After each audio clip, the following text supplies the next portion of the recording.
Hiya. Right, I haven't filmed on here for a while. I haven't filmed on the bed. I haven't filmed on like the DSLR for a while.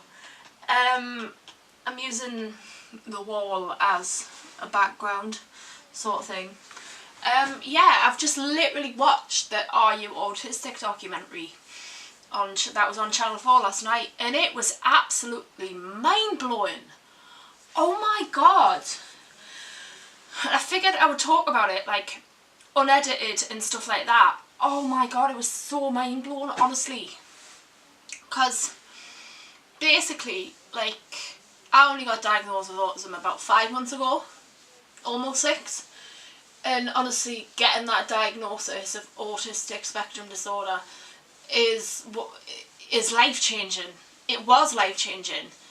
And it's like, in the documentary they talk about like autistic trait, autism, like sensory overload, like stimming, oh what else? Like they were focusing on females a lot as well, and like that's what I really enjoyed about the documentary. And they were saying that like the ratio of women getting diagnosed was 4 men to one woman, and I thought that was absolutely mind-boggling. And they were also talking about social masking in it, and I know fucking well that I used to mask my social anxiety, social woes, whatever. When I was at school, especially like when I was in nursery and reception, I was shy, like really shy. And basically it's like, it was just like I wouldn't speak, and I had to get kept back for a year in reception. And it's like in nursery I was like really shy as well, and they just thought, oh, she's just shy. But I used to like chew like bits of plastic, and I still do that now, and that's a sensory thing. It's like a comfort thing. Like I don't know. It's weird. Like I could be just sat here, like chewing on like these bobby pins. Like I could just be sat there just nibbling on them if I'm anxious or nervous. And I always used to think I was just a little bit weird at school. I mean, there was one particular time when I was in food tech, and all I remember is I wanted to eat the dough that was probably making pie or quiche or something like really basic. But like what it ended up happening was like I ate some of the dough, and some of the girls proper laughed at us, but in my head that's what I wanted to do, and in my head that was normal. Like at home I used to be like outgoing and social and just a bit weird, but I quite liked that about us. But I was slow, and like say if I was helping like my mum and dad with the caravan and stuff like that, like I wouldn't get like what they were saying, like oh, hold that awning pole up, hold that awning pole up, and I would hold it for about 10 seconds. Oh, Jess, get out the way, man. Oh, Jess, get out the way, man. That used to be me all the time, because I couldn't process what was happening at all. And I used to get like what I would call a floaty feeling. Now that floaty feeling, looking back, was most likely sensory overload. Now, when I used to say, oh, mum, I'm getting like a floaty feeling, like it felt like my balance was slightly off. And it's just like, I just remember like everything just really getting to us. And it just, like, honestly, it's just mind-boggling.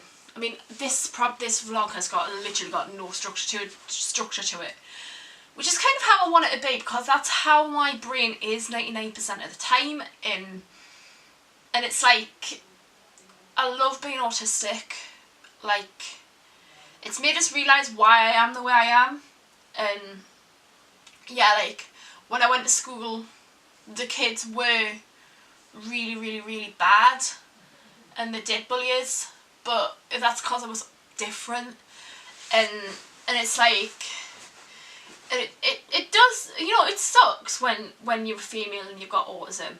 Like they were talking about like the whole like social masking, and in the actual documentary they had like four lasses who were in a speed dating like scenario with four men, and you know they were trying to mask their social anxieties and social woes, and like, you know, they would like just consciously trying to make eye contact and trying to laugh and joke at what they were saying and trying to flirt and everything like that. And when I was like a teenager, I was used to complain, Mom, why haven't you taught us how to flirt? Mom. I was completely clueless when it came to knowing how to flirt, honestly.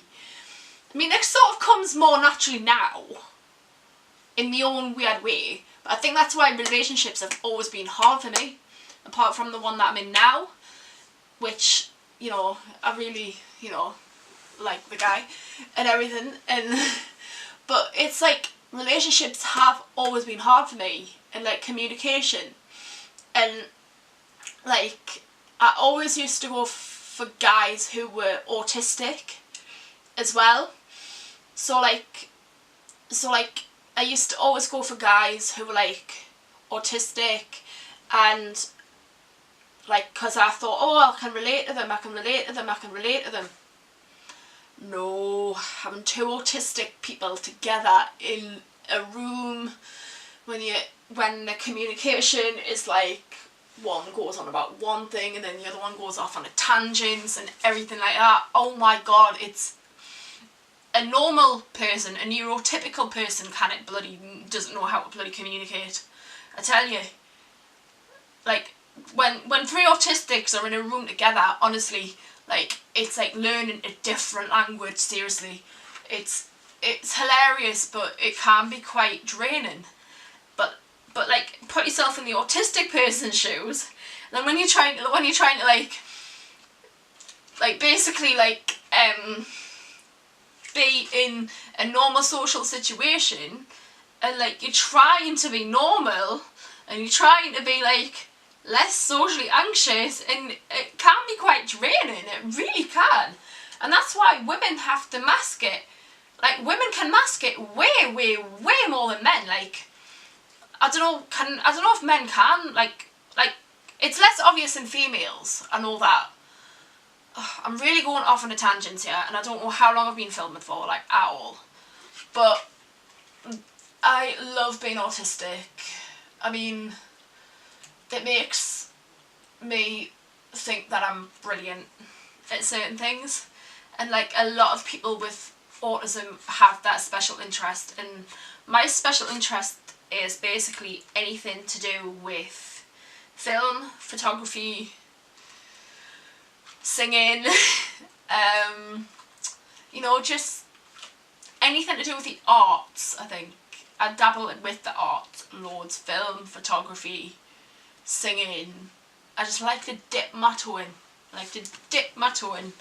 To everything. So I like doing a little bit of everything, and that's what makes me me, and I'm not ashamed of it. So yeah, I have yapped on far too much now, and my back is killing. I don't even know if it's in focus. If it isn't, tough shit.